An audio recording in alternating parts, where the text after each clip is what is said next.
All right. Well, welcome to our week 5 waiver wire outdated and uneducated show. This is going to be our dynasty special. At Uneducated Takes is actually out this week, so I thought we'd have a little fun, especially since him and I are in a dynasty league, and I beat him this week. And some might say that he's actually out because I beat him. He's not here, so I'm not going to go ahead and get into that. But what I did want to do is bring in a couple of great guests here. I'm so excited to have at Run DFF and at FF Larry Monkey on. We've got some Jets fans now that we have a win, right? So we have one Jets fan on the show here. Do not lump me in with those miserable people up there. Who would you like to be lumped in with there? I'm a Falcons fan, so I'm the miserable down here fan. Okay, so even worse now, huh? Yeah, it's not great. It's not great, Bob. Well, I'm so glad to have you guys here, even though we do have a Jets fan. And maybe just get into that real quick. I mean, which team actually has the more hope for the future? Is it the Jets or the Falcons? Oh, it's got to be the Jets right now because the Falcons have Matt Ryan's old age and ass. So yeah, that's a no-brainer. Well, and it'll start this Sunday morning when the Jets and Falcons go at it across the pond. So yeah, we have that 9:30 kickoff for Saturday or for Sunday morning football for Larry and I to become mortal enemies for a few hours. So on that, like, how early do you start drinking? Well, I have a 3-year-old, so like the night before. No, I'm just kidding. I guess, you might as well not stop. But yeah, so a couple things on. Obviously we're going to get into some dynasty stuff. Well, and maybe going into that as well with the Falcons. What's been going on with Kyle Pitts? I mean, obviously, everyone kind of was, tooting the horn for him, and he just I'm a Bears fan, by the way, and he is ceding the attention to whatever is left of Cordell Patterson. Yeah. We just had a big discussion about him. About Cordell in our podcast, so we just recorded. But I think the problem with Kyle Pitts is not Kyle Pitts; it's the unrealistic expectations going into the season of Kyle. Oh. And we know about that unrealistic expectation. Can Justin? Am I the only one that can't hear anybody? Did we lose Justin? Maybe sound wise. A little bit. Oh, we did. Is this the part where we start talking bad about him since he can't talk? Then yeah, yes, yeah. I mean, his dynasty teams are terrible. Hear me. No, we got you. Yes. I don't even know what. The second time that happened tonight. It says my browser has lost my mic. I'm like, wait, it's sitting right here. Your sound was quitting on you like the Falcons defense. Go ahead. Here's the thing. I mean, Justin's in Mississippi, so you have to give him that sort of mulligan when it comes to technology. Right. There's still like pigeons carrying the signal. So yeah, it's like rough. The string that's connected to the two tin cans just had like a bird landed on it right now. Right. Well, and that happened. So yeah, you were talking a little bit about Kyle Pitts and the unrealistic expectations, sure. Right? Yeah, I think that we just expected too much out of him. I mean, he's a rookie tight end. It's not the position that anyone comes in and just kills the league at. So if you drafted Kyle Pitts in a redraft league as your tight end 1, you probably reached. I mean, in fact, I know you reached because you probably took him in the 4th round or maybe the 5th round, which is crazy for a rookie tight end. So, I mean, he's got 26 targets on the season. So if I get that kind of involvement out of a tight end, I'm happy. If I can get him, if I see 90 to 110 targets out of him this year, I'm stoked for next year. I'm super excited. So, well, and that's the thing. Yeah, I mean, it was interesting to see him going so quickly in redraft because obviously he has the talent. The talent's there, but you just never know rookies like how well they're going to do. I mean, like you even have like Zach Wilson. He had a good game this past week, correct?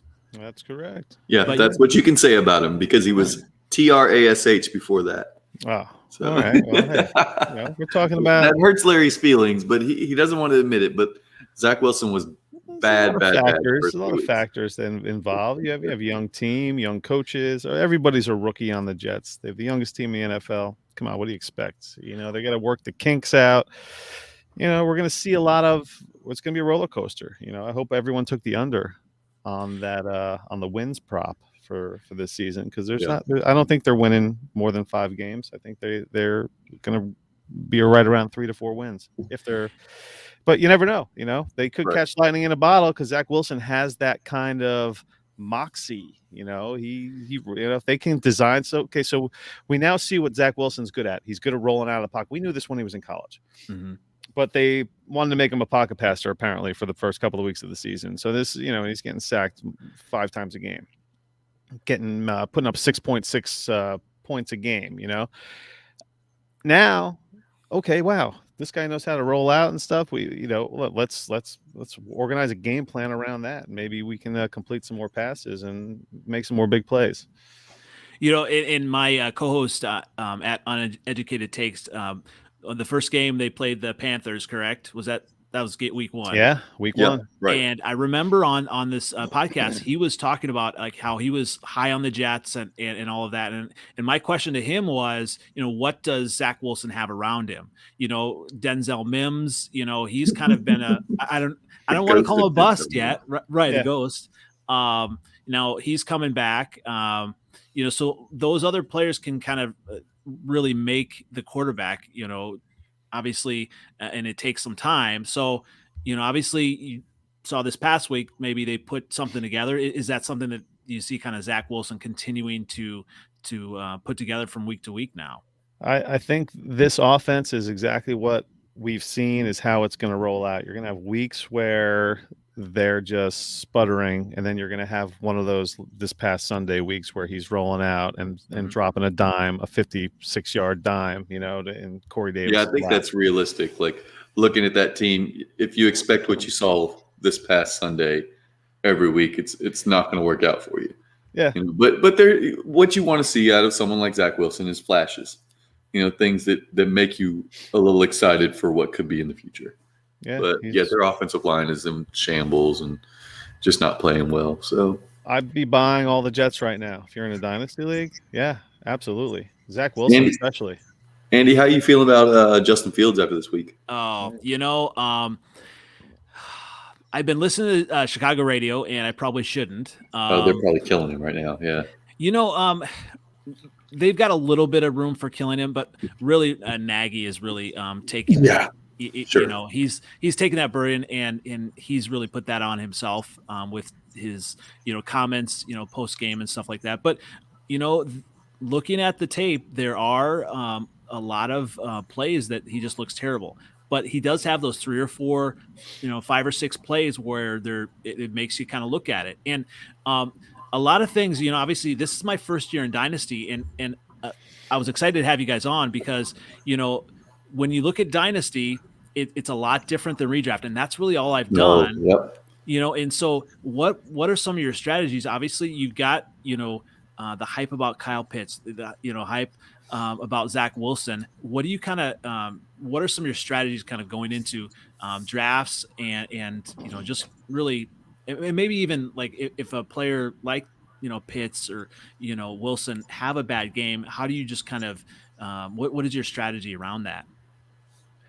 Well, first thing that comes to my mind is I'm interested in what kind of league you're in. I want to know the settings. What's the context before we start getting into player value and stuff? Are you in a 12-team league? Is it PPR, Superflex?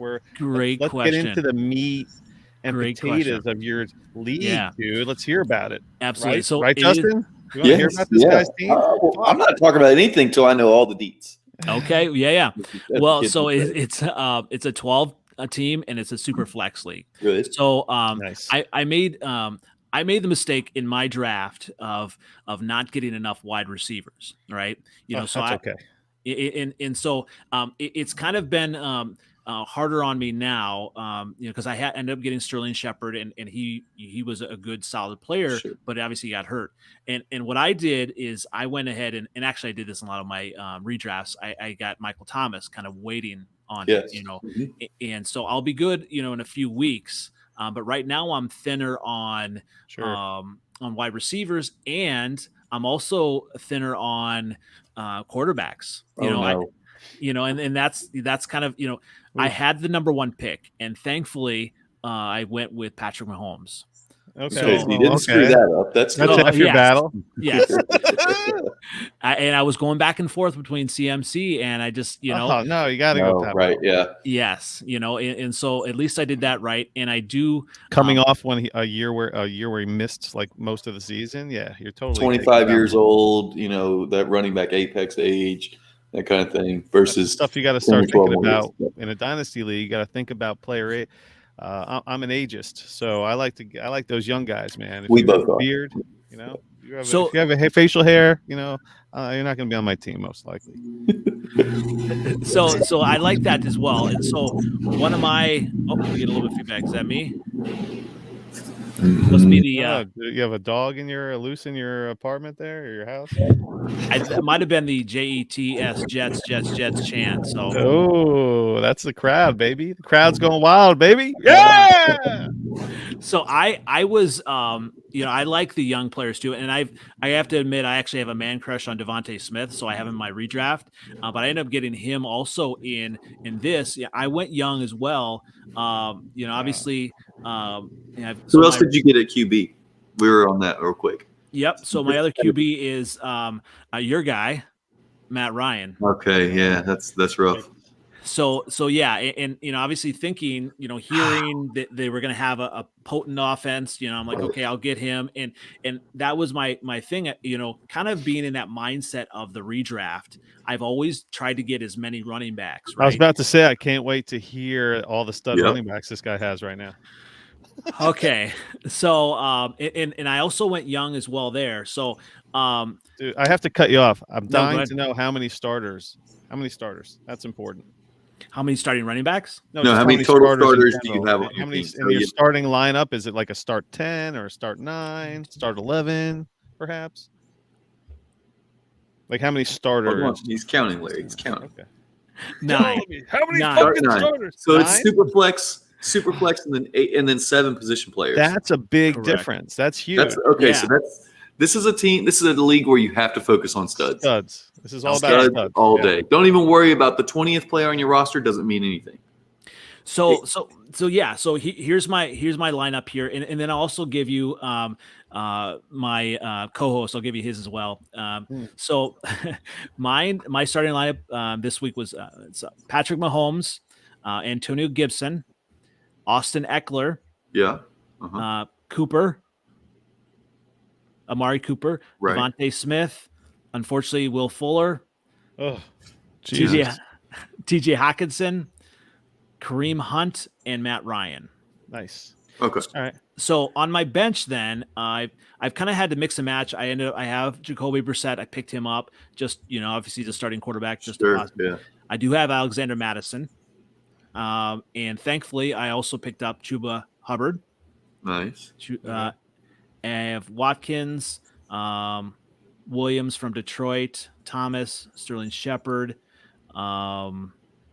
Amon-Ra St. Brown. Yeah.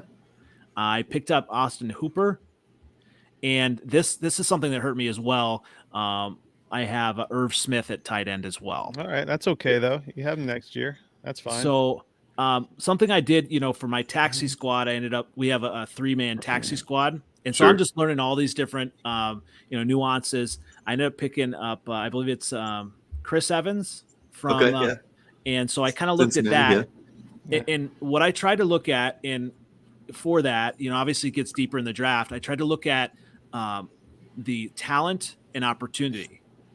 And so, looking at obviously that situation, Mixon's always hurt. Case in point. Yep. Right.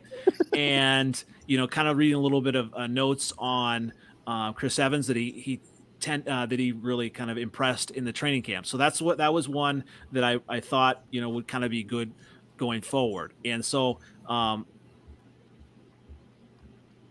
taxi squad is, for folks that don't know, is like a practice squad for an NFL team. You're able to stash some young guys. Now, different commissioners have their taxi squad set up differently, but for a standard dynasty league, your taxi squad is going to be like 5 guys or less, and Most of the time, all rookies. Yeah, all rookies or second. Sometimes it's rookies and second-year guys, Yeah. and this is the difference between having a taxi and not having a taxi. You have guys like a Chris Evans that you don't want on him. That's a roster clogger. You can't have him on your roster. Mm-hmm. So you have these taxi squads where you stash the young guys, and you let them develop, and eventually they might have a role. Like Kadarius Toney is like a taxi squad guy. I might bring him up now. And I'm in a couple leagues where you can like bring him up and drop him down, bring him up, drop him down. Yeah. But for the most part, sometimes in a league with a taxi squad, sometimes when you promote the guy, you can't demote him. But that's all commissioner settings and stuff like that. So things I would do in this roster, I'd hope that Chris Evans hits, and then immediately I'd be trading him because and I'd be maybe trying to package him and another player for a better player. Maybe you get Devontae Smith having another big game, and you package him and Devontae Smith for a wide receiver, a tier up. You could put Devontae. Who are your two best? Okay, so who are your best running backs? Eckler and who? And Gibson.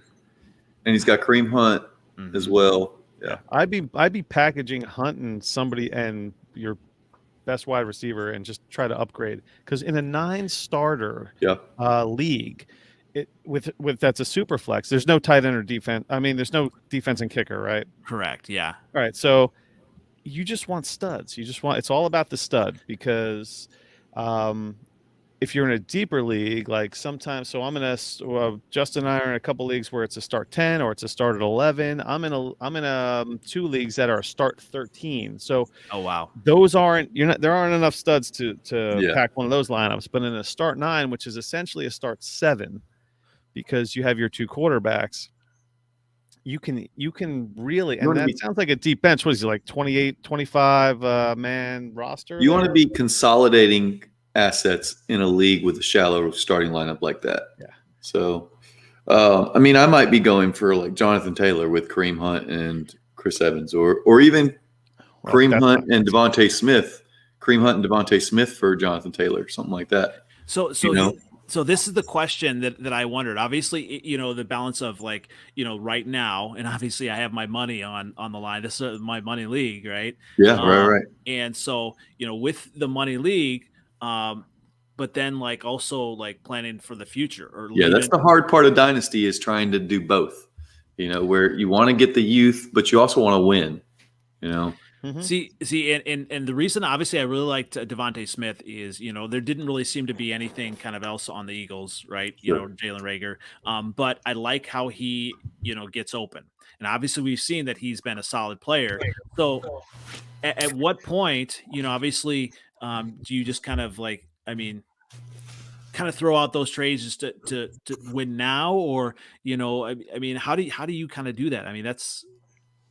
Well, we were talking about this in our show while we were recording, that this is the time where you evaluate your team and you look at it and you go, okay, realistically, where am I at? If I'm 2-2, you're on the, if you're 3-1, 4-0, clearly you're thinking, okay, I'm a competitor. If you're 2-2, you kind of look at how many points you scored and what the teams around you are doing, and also maybe potential points. Like, is your team really scoring a lot and you just haven't hit the premium lineup that you should yet? You're trying to figure out who those players are that should be in your starting lineup versus not.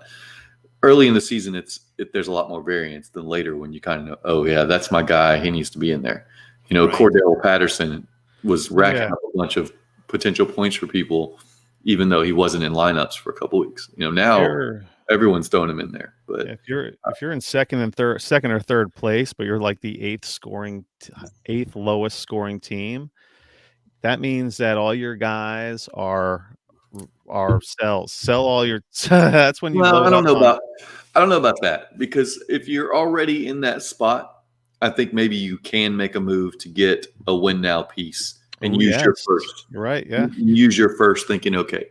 And that's the best thing about Dynasty, is that you're not locked into this year's assets. You have future assets that you can move for pieces that you can win now. So on that, I actually did make a trade, and I ended up drafting CD Lamb. So I had him, and I had fellow league mate that really wanted CD Lamb, and I thought, well, okay, well, let's figure something out, and thankfully it was a reasonable person, because people are Sure, everyone's trying to rip somebody off. Exactly. A lot of times, anyways. Yeah, exactly. Sure. And so the trade ended up being like he wanted obviously he wanted CD Lamb, and then he had what was it, San Francisco Mostert. So he got CD Lamb and Mostert, and I ended up getting Amari Cooper back, because he didn't want 2 Cowboys wide receivers, and Eckler, and because I wanted to focus on having the running back. And so I thought that was really going to go south. I did too. I was like, CD Lamb in basically a start 7 position player league. But no, getting Eckler back and Amari, I like Amari. That was a good deal for you. I feel like it's a okay deal. Sure. I mean, clearly with Mostert out, it's a great deal. Well, right. I mean, in retrospect, to do well, but then I also got a second round pick for next year. Oh, good. So you got a pick thrown in as well. I did. He really wanted CD Lamb then. He did. Now, is this league a bunch of first-year dynasty players, or that's also important, or is this a mix of people? It's about half first year, and sure. But they are very savvy fantasy football players, but obviously not dynasty, which makes a huge difference. I mean, I've been playing fantasy football, but this is kind of blowing my mind. Sure. So let me also give you, obviously he's not here, so at Uneducated Takes, so let me give you his team here. You can share it on the screen. You have it on your I'm not that savvy yet. Neither was I, until I realized it's kind of simple. There's like a share thing at the bottom, and it's really very simple. I don't know. No, whatever. We'll have to do a tutorial afterward, real quick. Exactly. I definitely want to learn this. So, he's got he had Justin Herbert. Mm-hmm. He had Javonte Williams, Chris Edmonds, DK Metcalf, Chase Edmonds,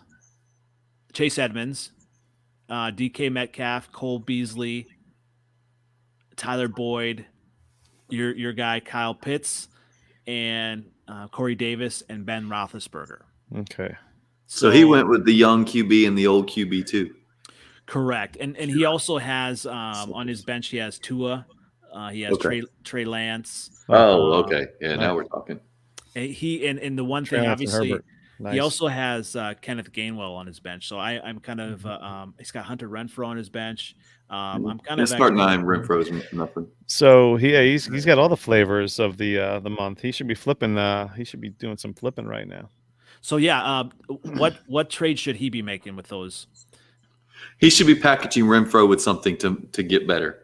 Renfrow is a sell, especially in a start 9, 7 position players.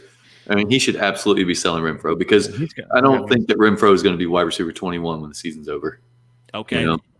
I mean, I don't think he's going to be catching 5 balls every week and smashing touchdowns. Right. I don't think the production is sustainable. Right. I think what we're talking about. So in that event, you want to try to upgrade. Like what Renfrow cost him nothing. Right now he's playing you can easily get a 22nd probably for Renfrow. See, but I think even more so with this league, I'm not even looking for seconds. Sure. I'm using seconds. If I have seconds, I'm using them as a piece to move into a better player, because a second round pick for a start 9. I mean, the odds of that guy ever being someone that you're going to put in your lineup are so low.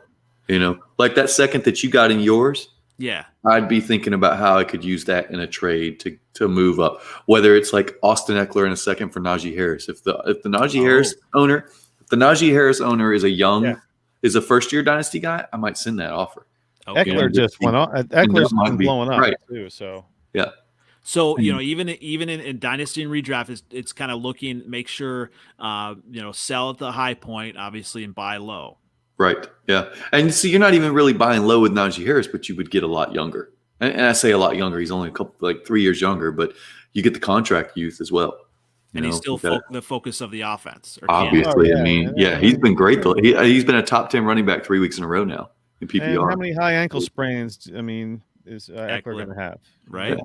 right. So I think Najee Harris is obviously built for a role that, a heavy role in the offense. So I mean, your team, you had when I was listening to your studs, you had Hawkinson is lock him into your tight end spot.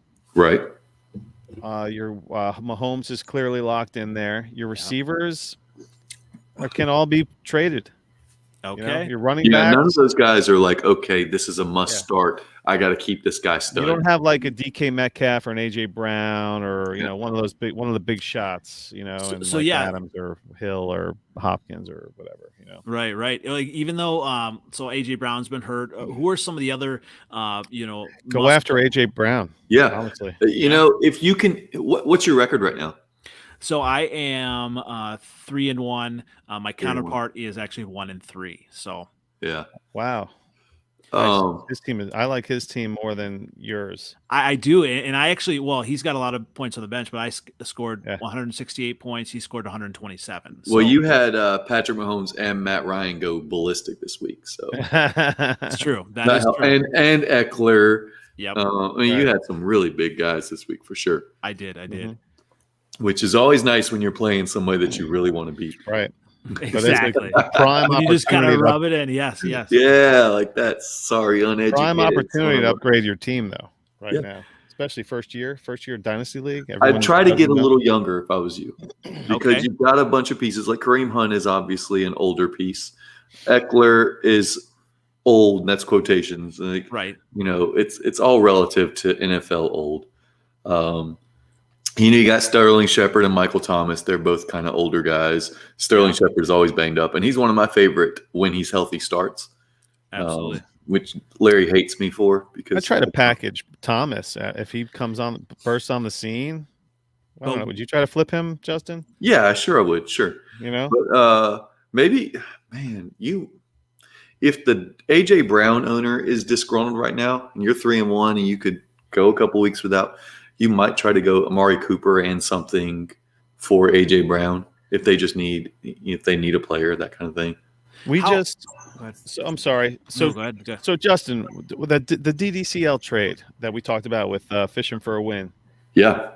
He was a team that I think is similar to yours, and he just went all in, threw a bunch of picks at a guy that was rebuilding. I could tell you the trade off the top of my head. Okay, awesome. It was Jimmy G. 3 first-round picks mixed between this year and next year, like 22 and 23. A second-round pick and Drew Sample for Aaron Rodgers and Matthew Stafford.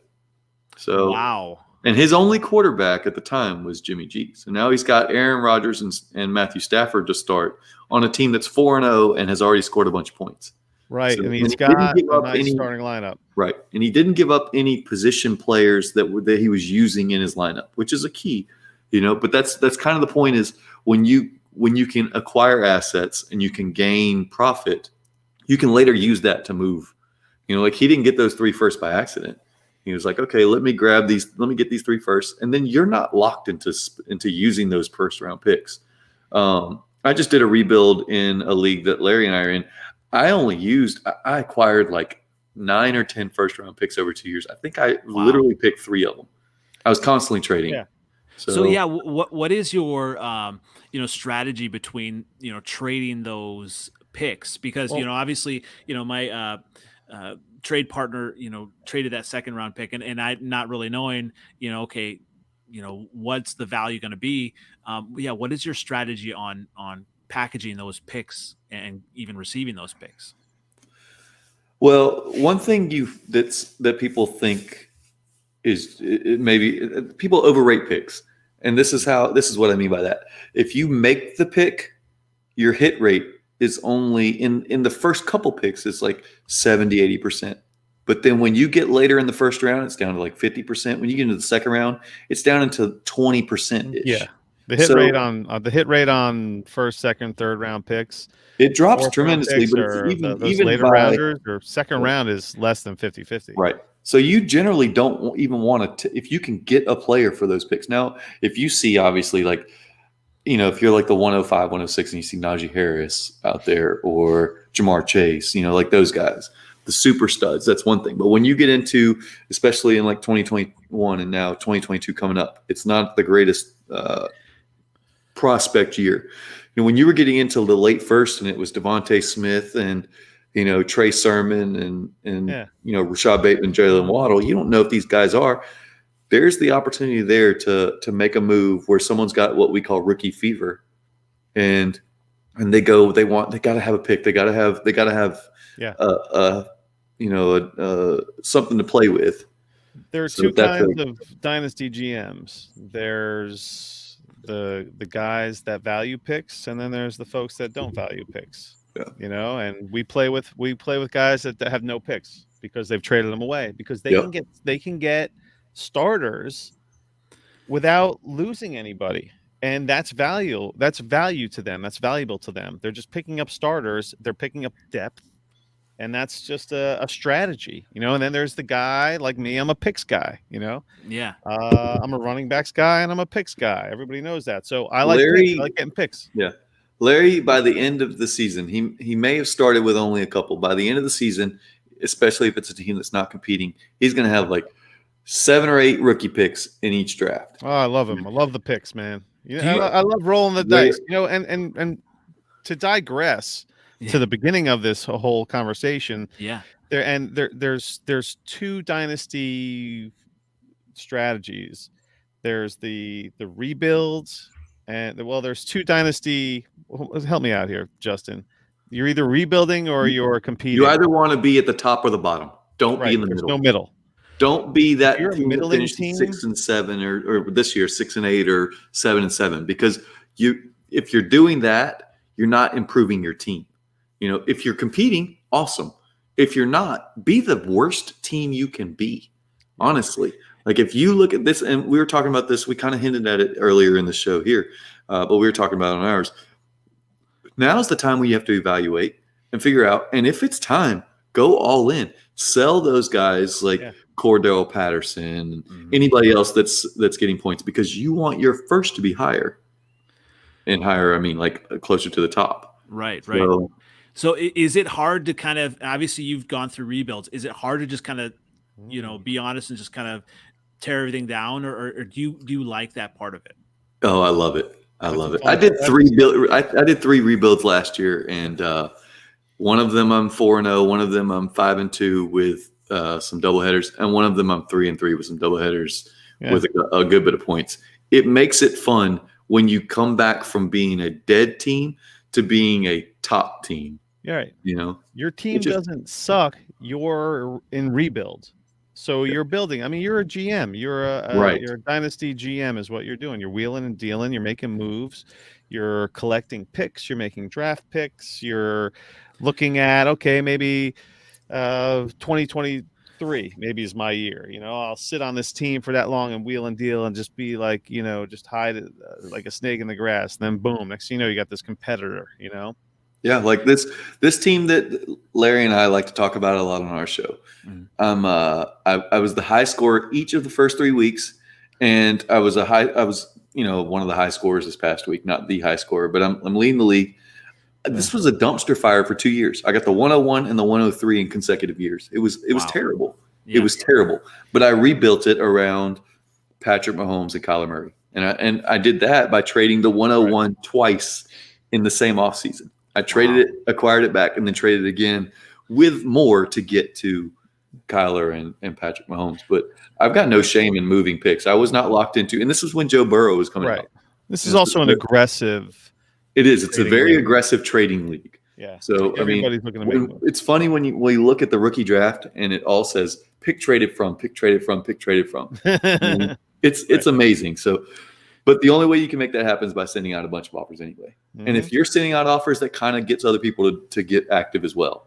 So what you would rather build around quarterbacks, correct? In Superflex? Absolutely. Superflex. Yeah. What about some of the other options, some of the other leagues that, obviously I'd like to learn about? What would you build around with those options? Like in a 1 quarterback league? Yeah. Well, Larry and I have opposite views on this. Okay. I'm a wide receivers guy. I like the wide receiver longevity because I can find running backs. I can draft running backs that I know will be better. And this is going from startup to in a startup. I like to take wide receivers, and rookie drafts I like to take running backs. Larry likes running backs all the time.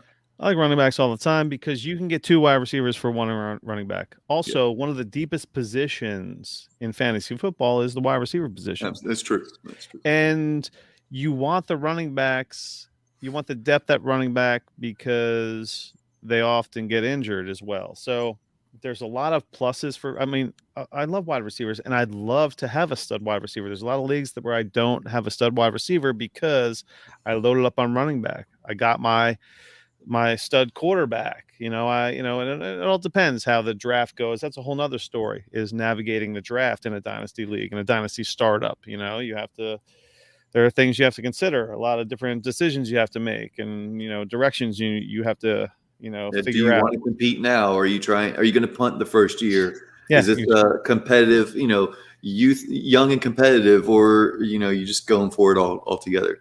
Yeah. So, are you a rebuild or a competitor? Are you taking guys that are going to be out of the league in 3 years? Which is really a lot of people think that, everyone's been waiting. Well, the demise seems like it's happening now, but everyone's been waiting for Julio Jones to, he's been a top wide receiver. He's been allegedly on the decline for 5 years, but he keeps producing as if he's still a stud. This year this might be the year. Yeah. Yeah. This might be the year now, but still, as an example, the age cliff for wide receivers is much later. So there's plenty of time to acquire the wide receiver, and running backs I feel like I need to pay attention to because I don't want to be without one. And it depends what team they're on. Obviously, Corey Davis, got paid, by the Jets, because he had a big year. Obviously, in real football, he actually he parlayed his good year to, and obviously he is now hitting it with the Jets as well. Is that a player that you would, maybe target to sell high now? Well, it's interesting because he had the Jets started from ground zero, right? They made a bunch of free agency acquisitions. They picked up Corey Davis. You have the rookie quarterback. Again, we have the rookie coaches. No one knows anything. No one knows how the targets are getting distributed, right? So entering this season completely blind. After week 1, Davis is just peppered. It felt clear as day. Yeah. It felt like, okay. 2 touchdowns. Yeah. And I said it on the show on the Dynasty Hot Sauce, on the Dynasty Hot Sauce podcast, where me and Justin host. Anyway, but scrolling at the bottom here. So hell yeah, baby. Corey Davis the ship has sailed on Corey Davis. Is really, I think, were my words. And because it's going to be too much to get him on your team, he's going to cost too much to acquire him, is what I meant to say.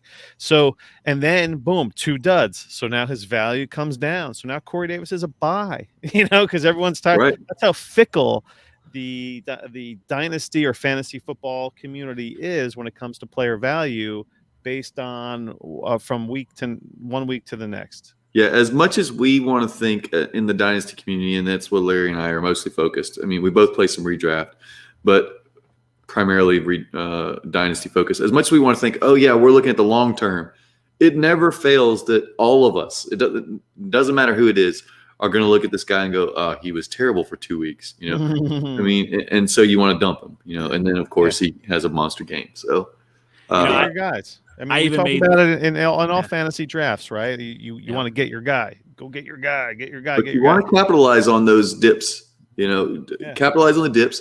And the other thing is that you can't do in redraft as much is capitalize on injuries. Buy the injured players when that player, especially if you're not competing late in season.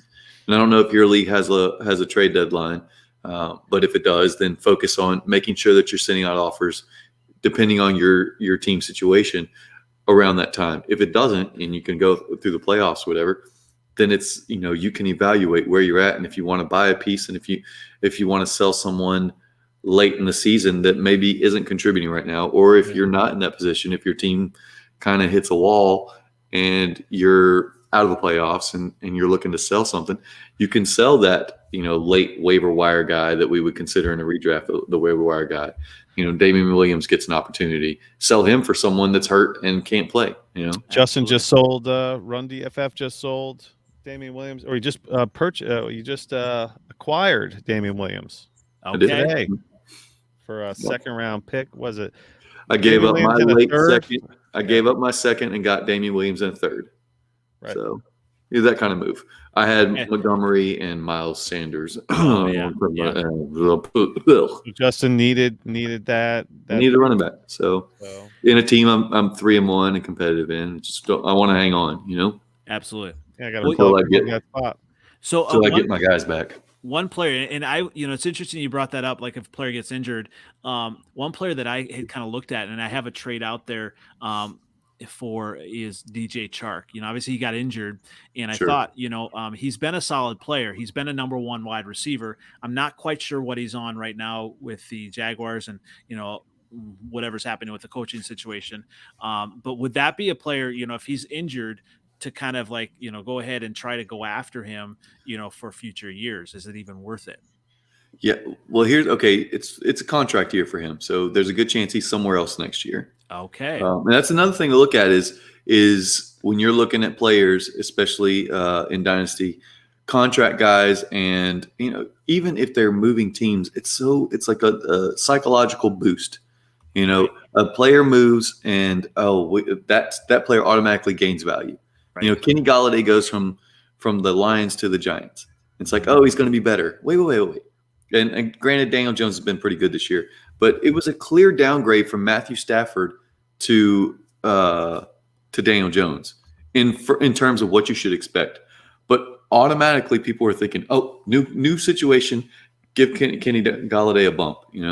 Like Mike Williams having a career year so far is not surprising at all. Like this was expected. Contract year, baby. He's in a contract year. Yeah. So that's why Mike Williams is going nuts this year. Try to get your hands on Mike Williams. It's too late. Although he did just it's too late now. Dud, but you might have a shot at someone grabbing him because he put up a dud, but I don't know. But this is one of those situations where you grab the guy, and I wouldn't mind buying Chark for the right price. But getting him and then moving him when he signs with a new team and he gets that bump, he's the number 1 in Jackson or in New York or whatever. Chark went in one of my leagues earlier today for Jacoby Myers. Oh, I think it was Chark and a second for Jacoby Myers. Wow. Okay. See, that's someone capitalizing on Jacoby Myers being healthy and DJ Chark not. Yeah. See, It inspires me. My offer was Sammy Watkins, so that's probably not going to be good enough. I may have to. In a dynasty league, I'm not trading. I don't want Sammy Watkins on my team. Yeah, and that's the problem is that there's some stink around Sammy Watkins. Yeah, but what you might do is Sammy Watkins in a third. Okay. And kind of for a second. Sammy Watkins in a third for a second, or for DJ Chark. Oh, okay. Because I don't think that he's. I feel like Sammy Watkins is worth a pick. You're not getting DJ Chark with Sammy Watkins. You might. I don't think I'll look at a deal and just the guy that I'm looking at. I'm just like, no way. Just even if he's the throw, and I'm like that. Larry, if I told you that Sammy Watkins has 4 catches in every game and has 44 yards or more in every game. Would that be one-hit wonder, though? You think he's going to be Sammy Watkins every year? That's what I'm saying. I'd sell him, but I think out of him. No. That's not what I'm saying, Larry. What I'm saying is I'd sell him right now on the perception that he's actually a useful player.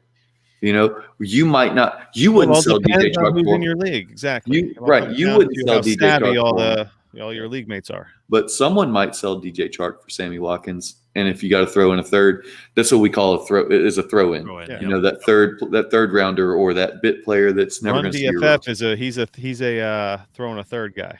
Absolutely. Every trade you got to make with him, you have to throw in a third. Because I want to throw that third in sometime later. He's always like throwing a third. That's awesome. So let's get into that real quick. Obviously, I haven't been through the rookie drafts. And do you have any targets, Larry? Have you kind of looked at that yet? Are you talking about rookies coming out? Correct. Yeah. Well, if folks want to get into leagues that have to do with college and stuff, that's a whole nother. There's Dynasty and there's Devi. Devi focuses on the college folks, and there's Devi depleted stuff. So I'm in some Dynasty leagues that have a Devi component to them, which there I are always wondered what college, that was. they're Yeah. college players that you draft and you just basically put on your taxi squad, which we just talked about. So, I mean, Dynasty targets for 2022. There's a few quarterbacks that are popping right now. There's a few running backs. Isaiah Spiller is a running back that's going to be out. That's going to be a top 5 pick. You have your quarterbacks like Matt Corral is going berserk right now, and I mean the quarterbacks are still shaking Sam out. Howell is going to be a solid pick. When it comes to rookie drafts in a super flex, and depending on the size of the league, also the quarterbacks generally are kind of the focal point of a super flex rookie draft. So I mean, you have Spencer Rattler, who's kind of he's a name everyone's been throwing around. What's his face? Sam Howell, that sort of thing. So as a Bears fan, I just implicitly do not trust North Carolina quarterbacks. So well, I mean, I think you're going to have to get over that. So here's the other thing: the quarterback doesn't have to be good. Danny Dimes out there, Daniel Jones, he wasn't good his rookie year, but he got that boost because he had 4 games where he was great. The other 10 were terrible that he played in, or 9 or whatever. But he was great for 4 games. It only takes those flashes, and then you can sell them. You're not locked into keeping that player. This is the mistake that people make though in Superflex is they go, I don't like this quarterback. I'm not drafting them early. So then you end up with Mac Jones at the 10 spot or whatever, behind guys like Javonte Williams, which is all fine and dandy until you're actually seeing him on the field. And Mac Jones doesn't have to be good to gain value. He's automatically, as soon as he sees the field, he's gonna jump in the rankings. So it's basically, these drafts are kind of like a chess match. Like you don't want to, you want to, almost try to figure out what the value is going to be, from other league mates as well. Yeah. And what the key thing is especially in Superflex is looking for the guys that have aging quarterbacks that are aging out. Matt Ryan, Ben Roethlisberger, so that opportunity, etc. Right. And we just lost a handful of quarterbacks: Phillip Rivers, Drew Brees. Guys that we have been depending on for a couple of decades now. Yeah, the 2021 rookie draft was a lot of fun. It was very deep. I had a lot of quarterbacks. It was very deep at quarterback and had which pushes the other guys down. Right. So that when you're in a rookie draft, which is similar to your redraft type of draft where you're drafting 15 rounds and stuff, your rookie draft is only about 5 rounds, 4 or 5 rounds, and you're picking.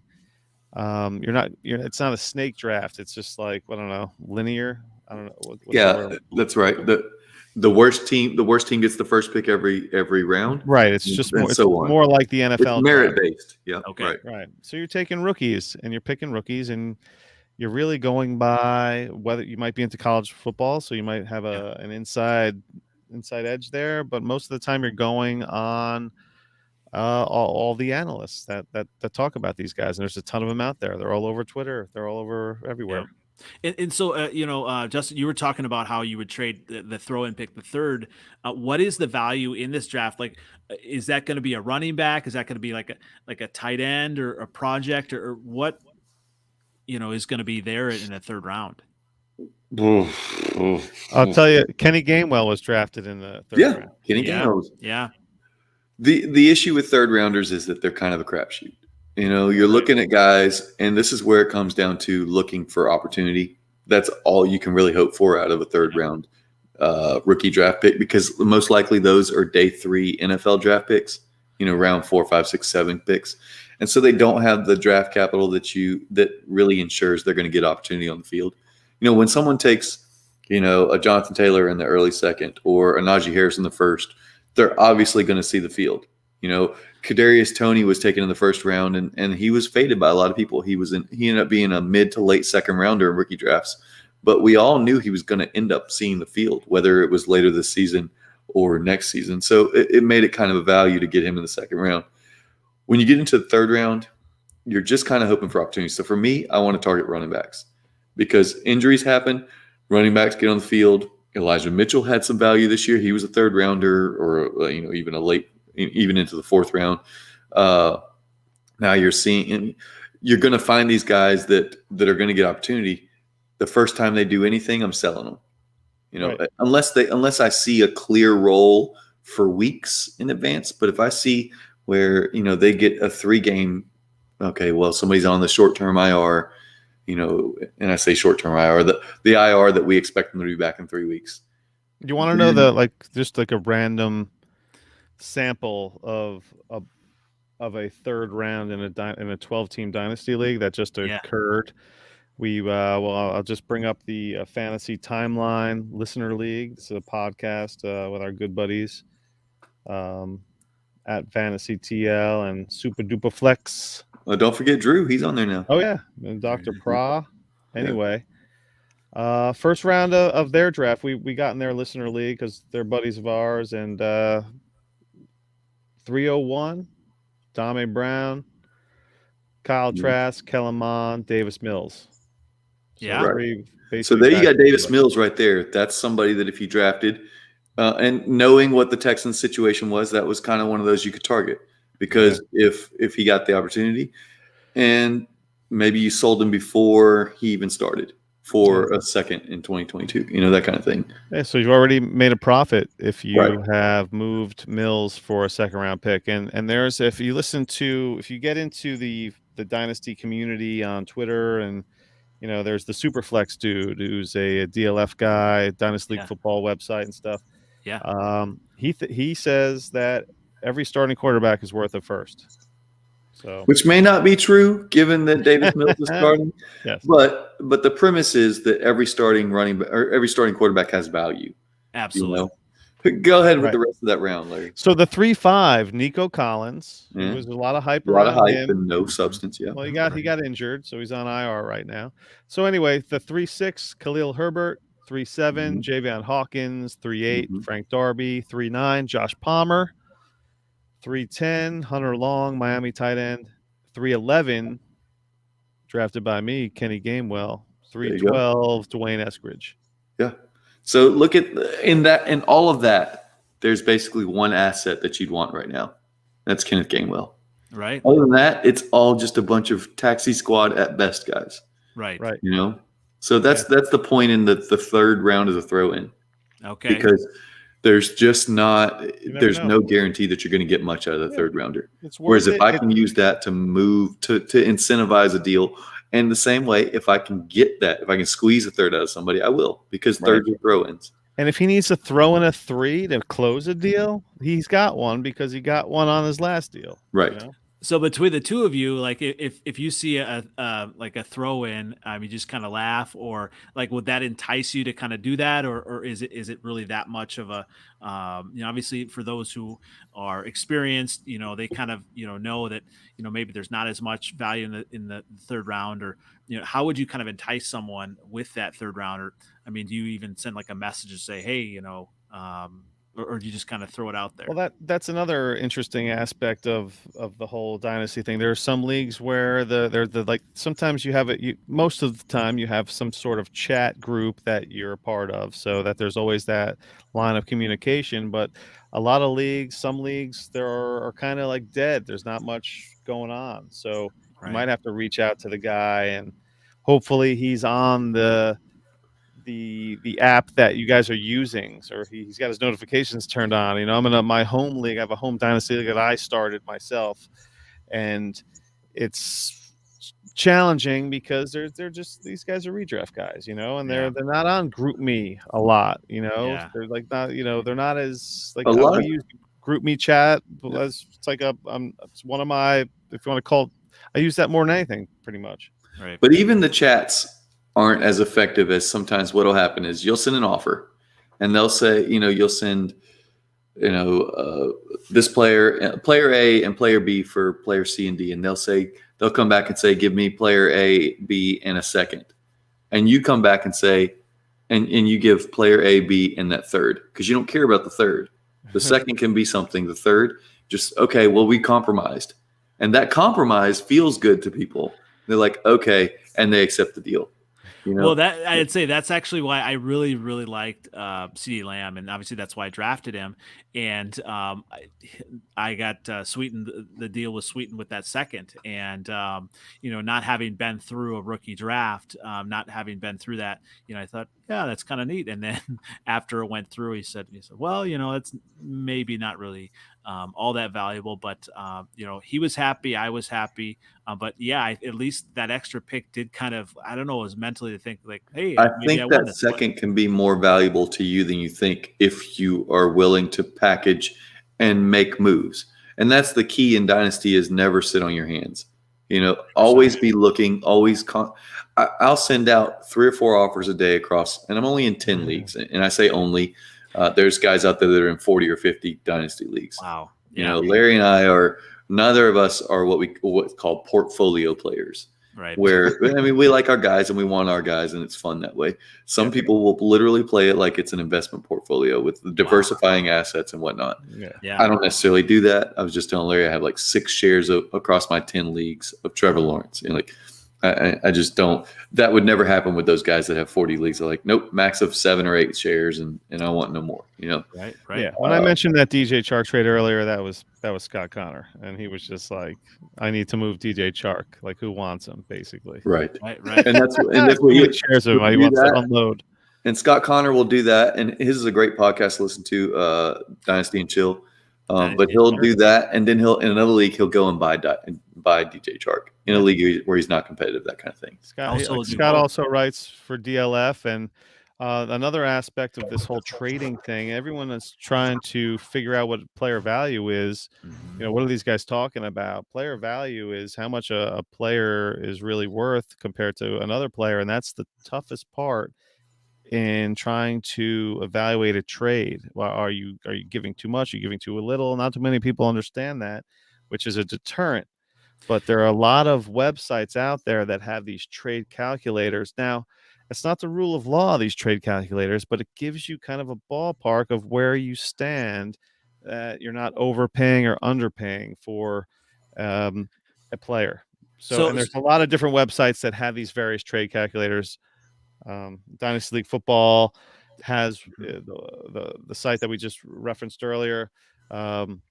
Dynasty Trade Calculator is an actual website as well. There's a lot of different websites that have the calculator stuff that'll do the addition or subtraction for you, that will be able to put the value together and match it up so you're making up a fair offer. It gets you in the ballpark. Right. Don't live and die by the trade calculator. But if you're new to it and you don't have your values established, it certainly helps with trying to figure out what might work. Instead of just sending trash trades, everybody, and then them just getting pissed off at you, because people are weird when they get a trade offer that they disagree with. They're just, they get all, it's almost like road rage to a certain extent, where they're just like, oh my God, how could someone send me a trade like this? People stay mad at Larry. People stay mad at Larry. So. And that's the thing. Like, yeah, I never, I've in redraft, I do some trades, I throw some stuff out, and I never get offended by a trade. And that's why I always tell people, don't get offended. It's trying to find out what the value is, even in redraft. And this obviously discussion has been fantastic, because like for me, I just didn't know the value of obviously the draft picks, and I think that's been helpful. Yeah, I feel like I can, talk to you guys all night. I don't want to, take up too much of your time. We're gonna have to do this again, have to, anytime, and I'm definitely going to be tuning into your podcast. When do you guys usually have those out? We drop a weekly show. Just subscribe to our pod. We're at Dynasty Hot Sauce. We drop on Twitter. You could. We have a whole link tree of various places to find us. We have a Facebook page, Instagram page. We drop a weekly episode, and sometimes we'll sneak in an extra one here or there. We'll do the live YouTube show once in a while. But yeah, at Dynasty Hot Sauce on Twitter. Yeah, it varies what day it drops. Okay, based on how busy Larry is during the day. So he's got his own family going on. So. Yeah, we have family stuff, but we're guaranteed a show once a week, and sometimes it's on a Wednesday, Thursday, Friday. Yeah, whatever. I tell you what, we recorded tonight. We recorded a show tonight. It'll probably drop tomorrow or Thursday. So, yeah. Is it best to kind of drop them kind of in the mornings then? yeah. It all depends. It all depends on when I finish editing it. So I edit the shows. We edit the shows. So so I can cut out all like this that I'm talking about right now, which makes no sense. Oh, this is the fun part. This is a nothingness of words. Well, this is the fun part until your podcast is an hour and 45 minutes. You're like, crap, I got to get rid of some stuff. Hey, we're almost an hour here. Right. I tell you what, I may be outdated, but we've definitely been educated tonight. So I definitely appreciated having you guys on. And I've learned a ton here, and I'm definitely going to share this with my podmate at Uneducated Takes. And well, thanks again. Obviously, you guys, they catch you on at Dynasty Hot Sauce, at FF Larry Monkey, and at RunDFFF on Twitter. And thanks again, guys. I definitely appreciate you coming on. Andy, thanks for having us, man. It was a little blast, man. Absolutely. Anytime. Yeah. Thanks again. So, cheers. Thanks a lot. All right, so we finished up there with obviously that. I just want to give you guys a little bit of stuff here on. All right, we'll just put up a few of the waiver wire targets, and then we will go ahead and I'll hide that one. So waiver wire, we're looking at Dalton, Schultz, Kenneth, Gainwell, Samaje, Perine, Rashod, Bateman, Trevor, Lawrence, Maxx Williams, T.Y. Hilton. Thanks again for tuning in. This has been a great show, and we will see you on Thursday for our show as well. Thanks again, and here we go. We are out.